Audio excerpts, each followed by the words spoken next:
대화를 나누어 나가도록 하겠습니다. 오늘 여러분과 함께 대화를 할 제목은 뭐냐? 바로 북한의 장사정포의 위협과 민방위의 자세입니다. 우리 남북한 관계가 위협으로 치달을 때마다 제일 먼저 대두되는 게 무엇입니까? 북한의 장사정포. 다시 말해서 북한의 170mm 야포하고 240mm 방사포의 위협입니다. 통상적으로 말하는 게 뭐냐면 북한이 휴전선 근방에 170mm 야포와 240mm 방사포 1000여문을 배치하고 있다. 북한이 발사를 하면은 시간당 25,000발이 쏟아져서 1시간 만에 서울 3분의 1이 파괴된다. 남북 관계가 갈등으로 치달을 때마다 우리는 귀에 따갑도록 북한의 야포와 방사포에 관해서 들었습니다. 여러분, 북한의 야포와 방사포가 1000여문 맞습니까? 그리고 야포와 방사포가 일제히 불을 뿜으면 1시간 만에 서울 3분의 1이 파괴된다. 믿으십니까? 예. 반은 맞고 반은 틀립니다. 자, 지금부터 제가 중립적인 입장에서 사실을 여러분께 전해드리겠습니다. 우리나라 한반도 상공에 날고 있는 미국의 첩보 위성은 KH-11과 12입니다. 이 11과 12의 인공위성 사진을 분석해본 결과 한반도에서 최전방에 배치된 북한의 170mm 자주포는 6개 대대 100문입니다. 일각에서는 140문이다, 150문이다 이런 주장이 있기도 합니다. 그러나 100문이든 140문이든 150문이든 100문은 100문입니다. 그리고 240mm 방사포는 11개 대대 200문이 배치가 되어 있습니다. 그래서 또한 300문 정도가 한반도에서 남쪽을 향해서 향하고 있습니다. 자, 여기서 우리가 170mm 야포를 잠깐 보면요, 100문 정도가 남한을 향해 있는데 이 170mm 야포가 일반 고폭탄을 사용했을 때는 사거리가 짧아서 남한 수도권에 미치지 못합니다. 그러나 로켓 추진 고폭탄을 사용하면 53.4km라는 유효 사거리가 나오기 때문에 수도권 일부가 타격 범위 안에 들어갑니다. 두 번째, 240mm 방사포는 60km인데 지금 신정이 나와서 70km까지 사거리가 길어졌습니다. 그래서 이 서울 전체가, 수도권 일부와 서울 전체가 타격권 안에 들어갑니다. 그래서 만약에 북한의 170mm 자주포하고 그 다음에 240mm 방사포가 남쪽을 향해서 사격을 했을 때 남한이 아무런 방비 없이 가만히 있으면 당할 수도 있습니다. 그러나 전쟁할 때 상대는 사격하고 나는 가만히 있습니까? 그렇지 않지 않습니까? 그래서 우리나라가 북한뿐만 아니라 잠재적 적국의 포부대에 대해서 어느 정도 태세를 갖추고 있는가 한번 보도록 하겠습니다. 그 전에 우리나라에는 북한의 방사포에 대응하는 어떤 무기가 있는가 잠깐 살펴볼 필요가 있습니다. 왜 제가 여기서 이런 주제를 내는가 하면 2013년 10월 12일 날 SBS 뉴스에 이 장면이 떴습니다. 북한의 240mm 신형 방사포가 사거리가 70km다. 이에 대항하는 남한의 최신형 방사포는 구룡이다 하고 떴어요. 저는 그 뉴스를 접하면서 아닌데 여러분, 우리나라의 북한의 240mm 방사포에 대응하는 우리나라의 무기로서 우리는 다이나믹 로켓파라 그러죠, 그죠? 이 구룡은 1981년부터 배치된 아주 구형무기입니다. 지금 현재 개발 완료된 천무가 배치되면 구룡은 폐기일보 직전에 있습니다. 그런데 SBS 뉴스에서 최신의 무기로 소개를 하더라고요. 그래서 제가 이래서는 안 되겠구나. 똑바른 정보를 제공해 줘야 되겠구나. 이런 생각에서 제가 무기를 달았습니다. 자, 우리나라에도 방사포에 버금가는 다연장 로켓포가 있습니다. 가장 구형이 바로 구룡입니다. 구룡입니다. 81, 91, 2000, 2011, 한 32년 된 겁니다. 32년 됐는데 130mm로 36발사발입니다. 아직까지 그런대로 쓸만합니다. 그러나 분명히 여러분에게 말씀을 드리지만은 구룡은 최신형 무기가 아니라 최구형 무기다. 그렇게 제가 말씀을 드립니다. 자, 그 다음에 우리나라에서 운영되고 있는 다연장 로켓포 신형이 바로 이겁니다. 1998년에 도입된 M270 MRLS. 지금 우리나라에 24대가 운용 중입니다. 구경은요 227mm 12발사관의 최대 사거리가 45km 나옵니다. 그리고 지금 우리나라에서 자체 개발한 차기 다연장 로켓 천부가 있습니다. 이 천부는 230mm의 최대 사거리가 80km 12발사관입니다. 지금 개발이 완료되고 배치를 목전에 두고 있습니다. 이렇게 봤을 때 북한의 방사포, 남한의 다연장 로켓포를 비교해 봤을 때 무기 자체로 보면 남한의 무기가 훨씬 더 우위에 있다. 이렇게 평가할 수가 있습니다. 자, 여러분 잠깐 한번 보겠습니다. 우리가 가장 겁을 먹고 있는 북한의 170mm 자주포의 모습입니다. 170mm 자주포의 모습입니다. 여러분, 우리가 자주포 하면은 이 자자가 스스로 자자입니다. 주자가 달리는 주자입니다. 스스로 달리는 포가 뭡니까? 자주포입니다. 우리나라의 대표적인 자주포가 뭐가 있습니까? K9 자주포가 있죠. 그죠? 자, 장갑차에 뭘 올렸습니까? 155mm 포를 올렸어요. 자주포의 위력은 제일 최초로 어디서 나오는가? 기동성입니다. 포를 발사하면은 대포병 레이더에 의해서 포 기지가 바로 뭡니까? 3분 만에 들통납니다. 바로 옮기지 않으면 무엇입니까? 자주포는 무용지물입니다. 그래서 지금 우리나라에서 방열하는 105mm 포 거의 폐기한 게 있습니다. 전부 자주포로 바꾸어가고 있습니다. 우리 남한에서 자주포의 개념은 장갑차에 장착된 포, 이런 의미입니다. 스스로 달리는 포. 그런데요, 북한에서 자주포의 의미는 아닙니다. 스스로 달리는 것이 아니라 견인해서 다니는 포를 북한에서는 자주포라고 합니다. 그래서 170mm 야포가 이렇게 생겼습니다. 이렇게 생겼는데 전부 우리나라의 구형 105mm 방열포와 비슷한 형태로 방열합니다. 아주 구형입니다. 두 번째, 이 북한의 방사포는 사거리만 계속 길어집니다. 240mm 방사포를 보면요, 계속 사거리만 누려서 지금 현재 70km까지 나옵니다. 70km. 그러나 성능은 우리나라의 최구형 방사포, 다연장 로켓포 이 구룡에 미치지 못합니다. 자, 그렇다면 북한의 무기가 어느 정도 강하면 과연 북한에서 야포와 방사포를 발사했을 때 우리가 막을 수 있는 기술은 있는가 한번 보도록 하겠습니다. 자, 잠깐 보겠습니다.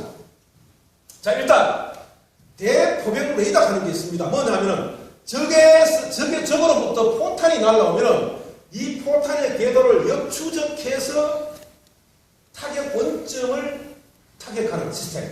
이게 바로 대포병 레이더입니다. 대포병 레이더인데 이게 있으면은 북한이 어떻게 하겠습니까? 딱 한 발밖에 못 쏩니다.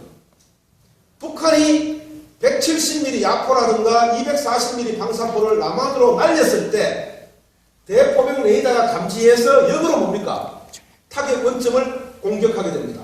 그러므로 대포병 레이더만 적절하게 작동한다면 적의 타격 원점을 알아내는 데는 별 이상이 없습니다. 여러분, 우리나라에서 적의 타격 원점을 파악할 수 있는, 좌표를 알 수 있는 대포병 레이더가 존재할까요? 존재하지 않을까요? 존재합니다. 예. 자, 잠깐 보겠습니다. 이게 이제 대포병 레이더 AN-TPQ 36과 37은 매우 구형입니다. 이 성능을 보면요. 동시에 최대 10개를 탐지합니다. 구형입니다. 뭐냐면은, 10개라 하는 것은 뭐냐면은, 저기 포를 날리지 않습니까? 그죠?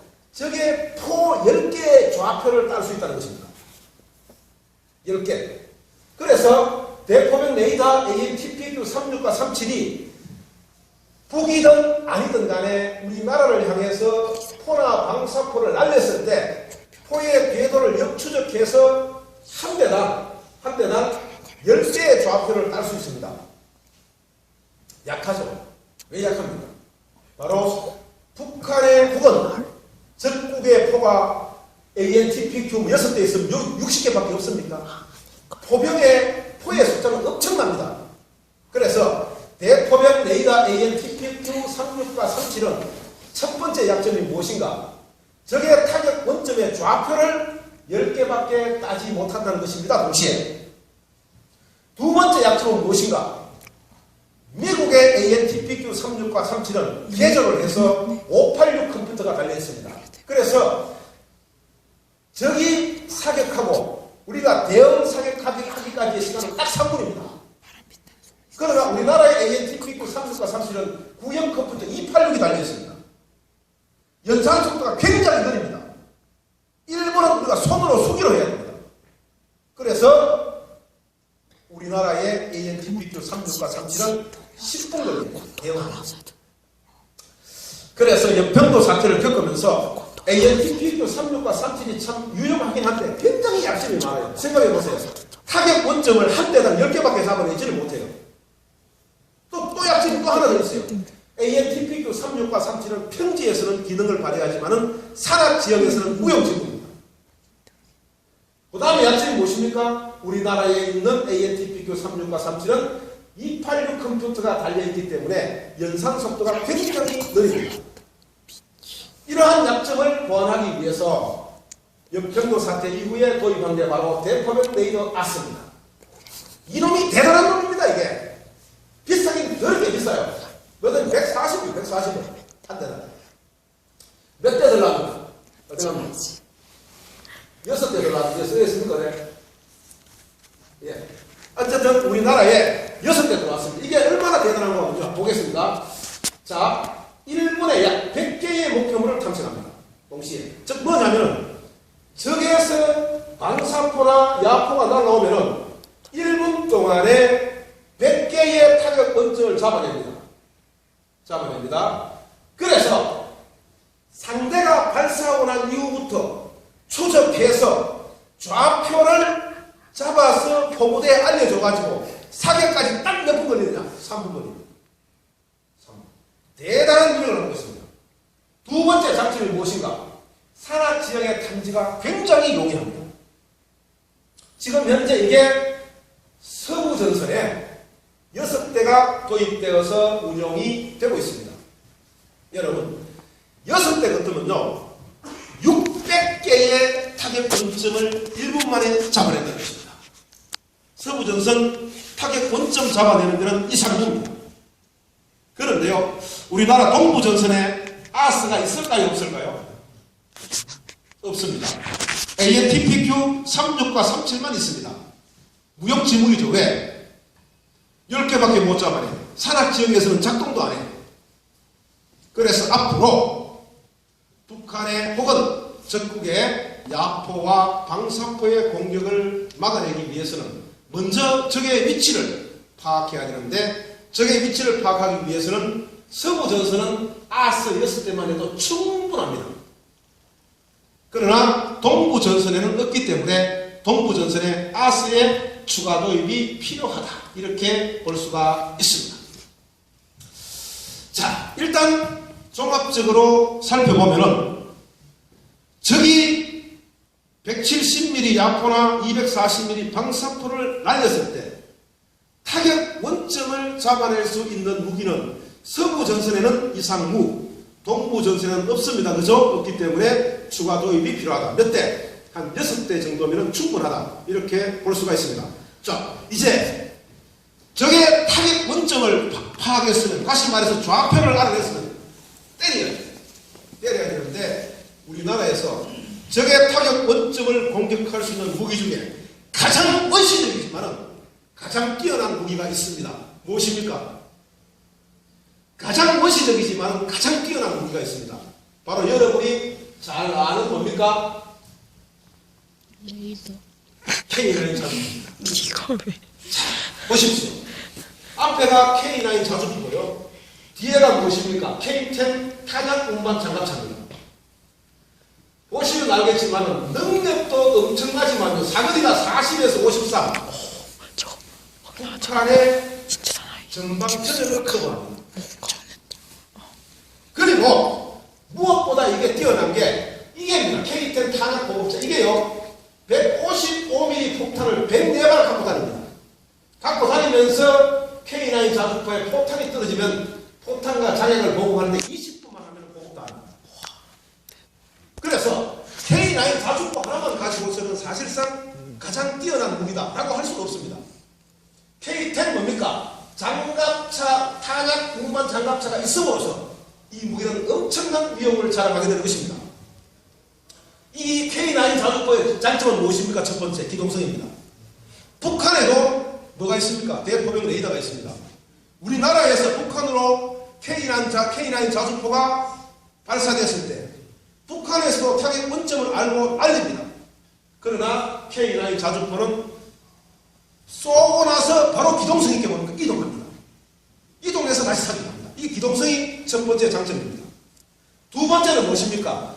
긴 사거리와 살상 반경으로서 북한 지역 전방 전체를 뭡니까? 사거리로 삼습니다. 세 번째는 무엇입니까? K10과 결합되어서 엄청난 위험을 자랑하는 것입니다. 그리고 마지막으로 K9 자주포는 좌표만 정확하게 입력하면 명중률이 굉장히 높은 무기입니다. 그래서 여러분, 국군의 날에도 K9 자주포는 꼭 나오죠. 그죠? 그리고 한미 합동 군사훈련이라든가 군사훈련에 꼭 텔레비 화면에 뭐가 나옵니까? K9 자주포가 여러분 등장하는 거 봤을 겁니다. 이처럼 이 타격 원점을 공격하는 무기로서 K9이 사실상 원시 무기죠. 포는 원시 무기지만은 원시 무기로지만은 가장 강력한 힘을 자랑하는 게 무엇입니까? K9 자주포다. 이렇게 볼 수가 있습니다. 자, 두 번째, 스파이크 미사일입니다. 요놈이 또 똑똑해요. 뭐냐면 이 포를 쏘는 방법이 두 가지가 있는데요. 적의 적군의 좌표를 입력해가 쏘면은요, 좌표 따라서 가요. 이렇게 좌표 따라서 물속으로 들어가요. 두 번째는 쏘고 나서 사수가 목표물을 조정해서 움직일 수도 있어요. 이 두 가지 방법으로 쏘는데 이 스파이크 미사일이 엄청난 위력을 자랑합니다. 이건 역시 뭡니까? 서부 전선에 배치되어 있습니다. 이처럼 일단 서부 전선에는 적의 타격 원점의 좌표를 알 수 있는 아스가 있고 K9이 있고 스파이크 미사일이 있습니다. 서부 전선이 분쟁 지역이어서 그런지 모르겠지만 서부 전선은 사실상 완벽합니다. 그런데 우리나라의 동부 전선은 사실상 뚫려 있습니다. 저기 얼마 전에 TV 방송에서 봤죠?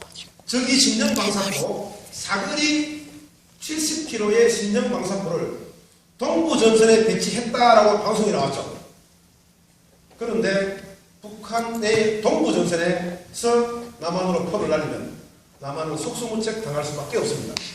그래서 앞으로 이 동부 전선에도 대포병 레이더 아스를 도입할 필요가 있고 K9 자주포와 스파이크 미사일을 배치할 필요가 있습니다. 자, 여러분, 여기서 한 가지 의문이 듭니다. 자, 적군이 우리를 향해서 야포와 방사포를 날렸습니다. 그죠? 그렇습니까? 날렸습니다. 그러면 우리는 어떻게 합니까? 적의 타격 원점을 알아서 적국으로 K9 자주포와 스파이크 미사일을 날리죠. 그죠? 날리면은 100%다 타격 원점을 파괴할 수 있습니까? 어떻습니까? 어때요? 100% 파괴는 불가능하겠죠. 아무리 아스의 능력이 뛰어나다 할지라도 아무리 K9 자주포와 스파이크 미사일의 성능이 뛰어나다 할지라도 100% 적의 기지를 무력화시키는 것은 불가능합니다. 그래서 남아있는 살아남은 야포와 살아남은 방사포가 남한을 향해서 사격을 합니다. 그럼 어떻게 해야 되겠습니까? 성층권 근처 하늘에서 요격해야 됩니다. 우리나라에서 살아남은 포탄이 우리나라로 날아올 때 하늘에서 요격하는 무기가 있습니까? 없습니까? 없습니다. 그래서 우리나라에서도 우리가 적의 사격권점을 공격했을 때 100% 파괴할 수는 없다. 그러면 남은 야포와 방사포 포탄이 남한을 향해서 날아올 때 하늘에서 요격하는 무기가 필요하겠다. 자, 국제적으로 공인된 가장 좋은 대공 요격 무기가 바로 아이언돔입니다. 이거 지금 우리나라에 없습니다. 그래서 아이언돔 같은 대공 요격 무기를 도입할 필요성도 있습니다.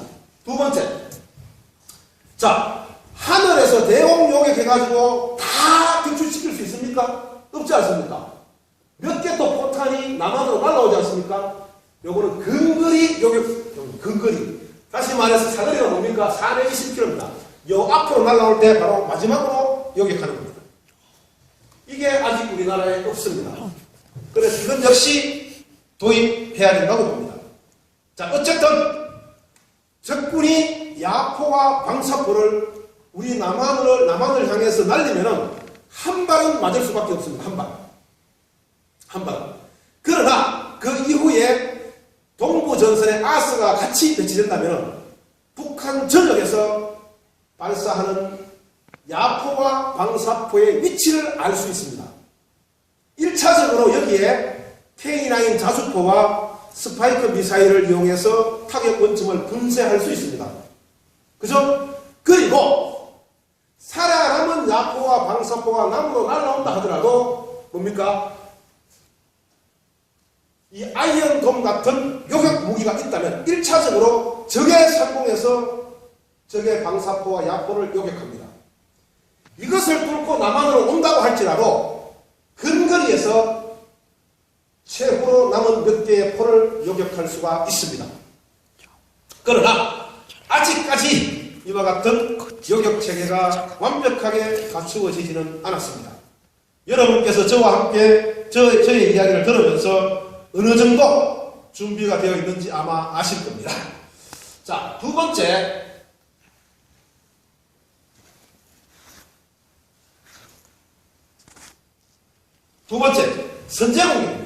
선제공격. 자, 우리가 북한을 선제 공격할 수 있는 시기는 언제인가? 전쟁이 임박한 시기다. 다시 말해서 북한이 남한을 향해서 정격전을 감행할 움직임을 보일 때, 여러분 여기서 제가 말하는 북한은 북한뿐만 아닙니다. 아시겠습니까? 제가 항상 북한 하는 것은 현재적 전국이다 뿐입니다. 여러분 우리의 주위를 한번 보십시오. 일본이 지금 집단 안보를 내세워서 군국주의의 길을 걷고 있죠. 중국 한번 보세요. 세계 최대의 군사비를 지출하면서 군사 강국의 길을 걷고 있죠. 러시아 한번 보십시오. 발톱을 딱 감추고 과거의 영광을 재현하기 위해서 와신상담 벼르고 있습니다. 제가 여기서 북한 하지만은 북한은 사실상 잽이 안 됩니다. 제가 말하는 북한의 대명사는 무엇인가? 현재적, 잠재적 적국 전체를 지칭하는 것입니다. 자, 적이 우리나라를 향해서 공격할 기미가 보인다. 기미가 보이면은 가장 위험한 무기부터 타격할 때 우리의 피해가 최소화됩니다. 그래서 만약에 북한이 우리를 선제 공격할 기미가 보인다면 어쩔 수 없이 우리가 방사포와 야포 부대를 타격해야 됩니다. 그런데요, 방사포와 야포 부대를 타격하기 위해서 전제 조건이 있죠. 위치를 알아야 된다면 위치를. 자, 먼저 쏘면은 타격 원점 파악이 가능해요. 그죠? 대포명 레이더 가지고. 먼저 쏘도 안 했기 때문에 위치를 알 수가 없어요. 정확한 위치를. 북한의 170mm 약포가 어디 있는지, 240mm 방사포가 어디 있는지 알 수가 없다 이겁니다. 그래서 선제 공격하기 위해서는 가장 기본이 뭐냐? 적의 위치를 알아야 된다. 적의 위치를 아는 방법은 두 가지입니다. 뭡니까? 군사위성하고 무인정찰입니다. 자, 군사위성. 우리나라에 없습니다. 여러분 잘 아시다시피 다목적 위성 아리랑호 우리나라에 있습니다. 이 아리랑호는요, 다목적용이기 때문에 촬영 주기가 굉장히 길어요. 해상도가 굉장히 낮아요. 그래서 무기나 군부대의 이동 자체를 스크린할 수가 없어요. 우리나라는 지금까지 모든 북한군의 이동 동태를 미군의 첩보 자산으로부터 얻고 있습니다. 제가 이야기했죠? 한반도에는 KH-11이 주고 12도 있습니다. 11이 한반도를 감시하고 북한의 무기나 병력의 이동을 KH-11이 감시해서 일부 선별해서 남한에 넘겨줍니다. 우리도 군사위성 갖고 싶어. 돈은 별로 안 듭니다. 한 수천억만 있으면 됩니다. 그런데 군사위성을 우리나라가 가지기 위해서는요, 우리 마음대로 가질 수가 없어요. 왜? 우리나라가 수천억을 투자해서 군사위성을 띄우지 않습니까? 이게 북한만 봅니까? 누구도 봅니까? 미국도 보고 일본도 보고 다 본단 말입니다. 다 보기 때문에 우리가 군사위성을 띄우려고 하면은 누가 반대합니까? 미국이 반대하고 일본이 반대합니다.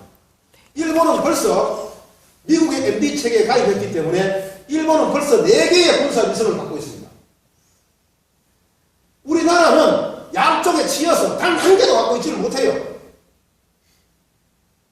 자, 그래서 지금 현재 뭡니까? 군사위성을 가지는 것은 굉장히 어렵습니다. 돈만 가지고 사설 가지는 게 아닙니다. 각 나라의 안보와 이해관계가 얽혀있기 때문에 그랑을 얻어내지를 못합니다. 그래서 우리나라에서 도입하려고 하는 게 무엇입니까? 바로 무인정찰입니다. 우리 한반도 전체를 감시하기 위해서 필요한 무인정찰기의 대수가 4대입니다. 한 대 가지고 한반도 전체를 감시할 수가 없습니다.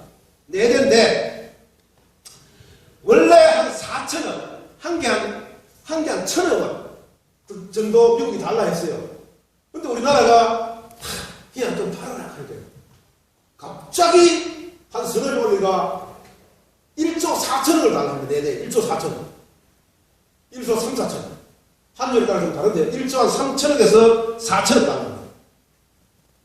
지금 현재 그래서 이 무인 정찰기를 4대 들어가야 한반도 전체가 커버가 되는데 갑자기 가격을 내리고 팍 뛰어가고 있게 살 수가 없어요. 그래서 지금 현재 구입하지 못하고 있는 실정입니다. 자, 일단 적국에서 전쟁의 기미가 보인다. 그러면은 적의 야포와 방사포의 위치를 알아내야 됩니다. 그러나 지금 현재는 알아낼 수 있는 방법은 미국에 의존하는 방법밖에 없습니다. 그래서 앞으로 무인정찰기를 구입하든 인공위성을 띄우든 둘 중에 하나 선택해야 되는데 인공위성을 띄우는 건 불가능합니다.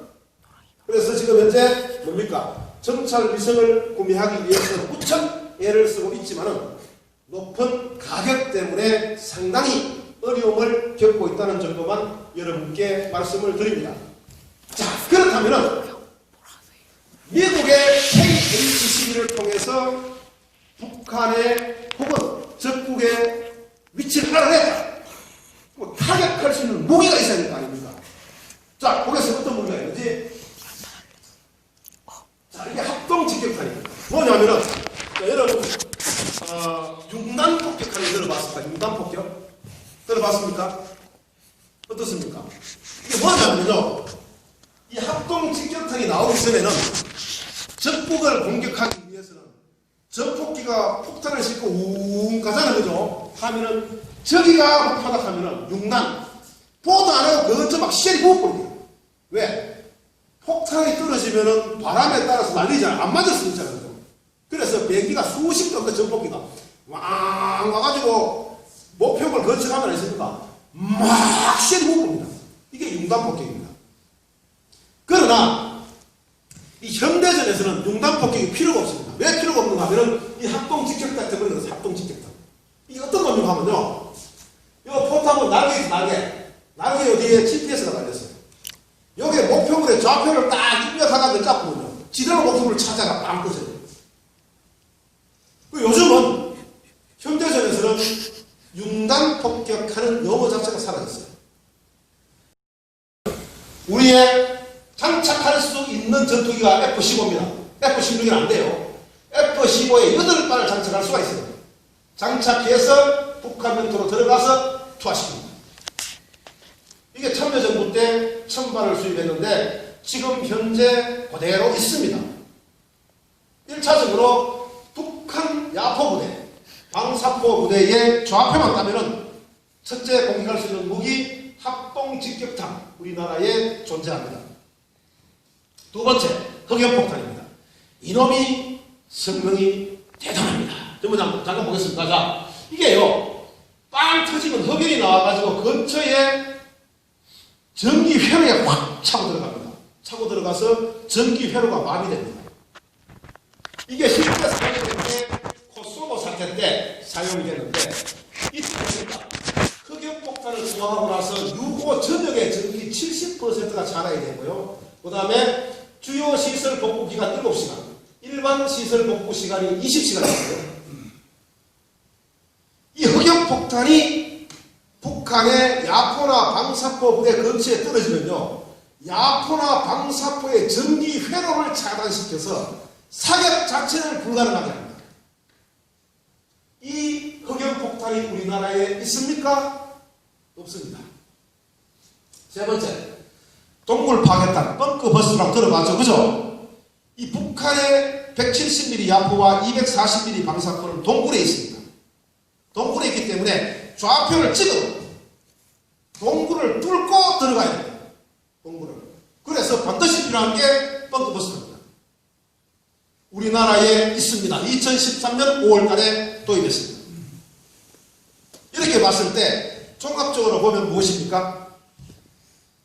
적국이 전쟁을 일으킬 기미가 적국에서 전쟁을 일으킬 기미가 보일 때 자, 좌표를 따려면 지금 최선의 방법은 무엇입니까? 미국의 군사위성 KH-11에 의존하는 수밖에 없다. 그죠? 장기적으로 볼 때는 무인정찰기나 인공지선을 도입해야 된다. 그 다음에 적의 좌표를 따면 때릴 수 있는 무기가 뭡니까? 우리나라에는 운 좋게도 뭡니까? 합동직격탄이 있습니다. 그런데 합동직격탄은요, 찾아가기는 찾아가는데 동굴 속은 불가능합니다. 왜냐하면 좌표를 입력시키면요, 동굴 안에 있으면 동굴 위에 떨어집니다. 이 합동직격탄은 성능이 좌표를 찾아 그대로 널치기 때문에 지상에 있는 야포나 방사포의 부대는 가능합니다. 그러나 동굴 속에 있는 것은 무엇입니까? 벙커버스트로 사용해서 파괴를 해야 됩니다. 그래서 우리나라에 없는 것은 무엇입니까? 흑연폭탄인데 지금 현재 우리나라에서 개발하려고 무척 애를 쓰는데 아직까지 성공했다는 소리를 들은 적이 없습니다. 자, 여러분, 어쨌든 북한의 170mm 야포, 240mm 방사포의 이 무기를 봤을 때 우리나라의 무기가 훨씬 더 우위를 차지하고 있습니다. 그리고 비록 미국 자산에 기대고 있지만은 갑자기 궁금해서 북한이 선제 공격해오든 북한의 공격 기미가 있을 때 우리가 선제 공격하든 어느 정도 커버할 수 있는 능력을 갖추고 있습니다. 그러나 전쟁에서는요, 전쟁에서는 무기가 우수하다고 해서 반드시 승리하는 것은 아닙니다. 바로 두 가지가 있어요. 첫 번째가 뭔가 하면은 운영 유지. 여러분, 무기가 아무리 많으면 못합니다. 노상 고장나가 창고안에 처박아 열어놓으면 헌질 아닙니까? 그죠? 무기가 많으면 뭐합니까? 훈련이 안 돼 있으면 헌질입니다. 그래서 제가 여러분에게 그 두 가지의 사례를 보여드리겠습니다.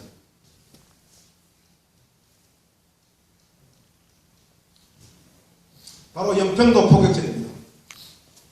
우리가 연평도 포격전을 분석할 때 승리다, 패배다라고 여러 가지 분석이 있지만 군사학자로서 저는 패배라고 봅니다. 여러분의 의견을 다를 수 있습니다. 그런 의견 가지고 싸우지는 맙시다. 상황만 보니까 그죠? 한번 보겠습니다. 자, 연평도 사태 때 북한군이 2010년 11월 23일 연평도를 향해 해안포와 곡사포 170발을 발사했다. 이 결과 수십 발이 연평도 내 주민 거주지에 투하되어서 해병 2명이 사망하고 16명이 중경상을 입고 주민 2명이 사망했으며 3명이 부상을 입었습니다. 그리고 연평도 섬이 많이 파괴되었습니다. 남한군의 반격을 보면요, K9 자주포 80발을 쐈는데 문제는 단 한 발도 들어가지 않았다는 겁니다. 단 한 발도. 어떻게 생각하십니까? 단 한 발도 안 들어갔어요. 이거 내가 국방부를 음해하기 위해서 하는 말이 아닙니다. 자, 처음에 한번 보겠습니다. 이게 바로 국정원이 공개한 사진입니다. 여러분 잘 보십시오. 이게 바로 무도 지역으로 우리나라의 K9 자주포가 날린 겁니다. 자, 날린 건데, 자, 여러분 보십시오. 이게 북한군 진지입니다. 하나, 둘, 셋, 넷. 이게 북한군 진지입니다. 그리고 요게 있죠. 내부전도 요거. 빨간 거 있는 요게 북한군의 장비 창고. 여러분 군대에서 삽이나 꽃갱이 이런 거 넣어놓은 데 있죠. 그 장비 창고입니다. 자, 우리가 무도 쪽으로 K9 자주포를 날렸는데 하나 이 전체는 엉뚱하게 던졌어요. 전체가. 그죠? 막사는 여기에 있고 여기에 있는데 엉뚱하게 다 던졌어요. 그리고 단 한 발이 명중했는데 장비 창고 기퉁에 맞았어요. 이게 다 빗나간 거예요. 이게 알겠습니까? 다 빗나간. 이게 뭐 어떤 반대 단체에서 공개한 사진이 아니고 국정원이 공개한 사진입니다. 국정원. 단 한 발이 어디 들어갔습니까? 바로 장비 창고 기퉁에 탁 맞았습니다. 자, 그다음 이게 개머리 지역으로 날아간 사진입니다. 위성 사진입니다. 자, 여러분 보시면 알겠지만은 북한의 170mm 야포가 방열한 장소 보입니까? 보이죠? 그죠? 보이죠? 자, 우리나라의 포가 이 근처 간 적이 있습니까? 없습니까? 없습니다. 전부 다 엉뚱하게 다 떨어져 있어요. 노래. 노래 다 떨어져 있어요. 자, 왜 제가 이런 증거를 드리느냐? 우리나라의 무기 체계가 북한보다 우수합니다. 아까 방사포 비교했죠, 그죠? 우리나라의 방사포가 훨씬 더 우수해요. 그리고 다른 무기 체계도 훨씬 더 우수합니다. 제가 여러분에게 여기서 예를 하나 들어드리겠습니다. 여러분 여기 바닷가 지역이죠, 그죠? 해군 예로 들어드리죠. 북한의 해군에서 100톤이 넘는 함정이 몇 개가 있을까요? 딱 2척입니다. 낮은급 호위함 2척. 나머지 북한의 함정은 전부 뭡니까? 경비정 수준입니다. 여러분 1, 2, 3차 연평해전 때 우리 경비정과 맞붙었던 북한배 있죠? 전부 공안합니다. 그 다음에 북한의 함정에는 두 가지 특성이 있죠. 첫째는 자동 함탑 장치가 없기 때문에 항상 육안에 의해서 조정해야 됩니다. 두 번째, 자동 조준 장치가 없어서 항상 수동으로 조준해야 됩니다. 두 가지 특징이 있습니다. 그러나 우리나라 함정은 어떻습니까? 이지스함, 구축함부터 뭡니까? 엄청나게 거대하고 빠르고 자동적입니다. 이처럼 육해 공군 모든 무기 체계가 우리가 훨씬 더 앞서 있습니다. 그러나 무기 체계만 앞서 있다고 해서 전쟁에 승리하는 것은 아닙니다. 항상 운영 유지율, 그 무기를 항상 닦고 조이고 기름치고 고쳐서 즉각 투입할 수 있는 상태로 만들어 놔야 된다는 것입니다. 그런데 연평해전 당시 그래 못했다는 것이죠. 잠깐만 한번 보겠습니다. 자, 이때 연평해전 때 연평도에 K9이 6문이 있었어요. 6문이 있었는데 적에 공격해가지고 폭탄기를 빵 떨어졌는데 이 울림에 의해서 회로가 고장나나 무기가 못 쓰게 됐어요.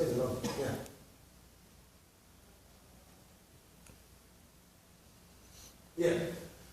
폭격의 충격으로 2대가 고장이 나왔어요. 회로가. 이건 정비불량이죠. 왜? 아니 K9 자주포가 서가 있는데 옆에 폭탄이 있는데 울리갖고 회로가 고장났다고 이 무기입니까? 장난감이죠. 그리고 한 번은 앞선 사격 훈련 때 불발탄이 끼어가 사격 불능. 그래서 6문의 K9 자주포 중에서 발사한 자주포는 3문밖에 없었다. 그 다음에 대포병 레이더 AN-TPQ 37 2대가 전부 다 고장나가 있었습니다. 보고도 안 하고. 뭘 보고 쌌겠어? 과거에 따온 잡혀가고 다 앞가를 막 삽니다. 이게 바로 무엇입니까? 우리나라의 무기 체계가 아무리 우수하다 하더라도 운영 유지율이 낮으면은 그리고 훈련이 안 돼 있으면은 적을 제압할 수 없다는 것입니다. 마찬가지입니다. 여러분과 제가 국민 아닙니까? 여러분과 제가 물론 정쟁에 휘말리면 안 되겠지만 국가 안보라는 측면에서는 항상 하나가 되어서 정부를 지지할 때, 정부가 아니라 국가를 지지할 때 국가는 안보에 매진하게 되는 것입니다. 여러분 제가 여기서 안보라고 이야기하니까 안보는 북한이 아닙니다. 이야기했죠, 그죠? 우리의 안보는 최근거리에 북한이 있지만 일본이 있고 중국이 있고 러시아가 있습니다. 그리고 안보는 국가의 명맥을 지키는 것도 안보지만은 우리나라의 발전도 안보입니다. 그래서 여러분들 무조건 우수한 무기 체계만 있으면 승리한다. 경제 규모가 크고 우리나라가 1인당 GNI가 높기 때문에 잘 산다는 건 아닙니다. 바로 무기로 치면은 운영 유지율이 높고 훈련이 잘 돼 있어야 됩니다. 국민으로 치면은 국가에 대한 자부심을 가지고 국가와 함께 해야 된다는 것입니다.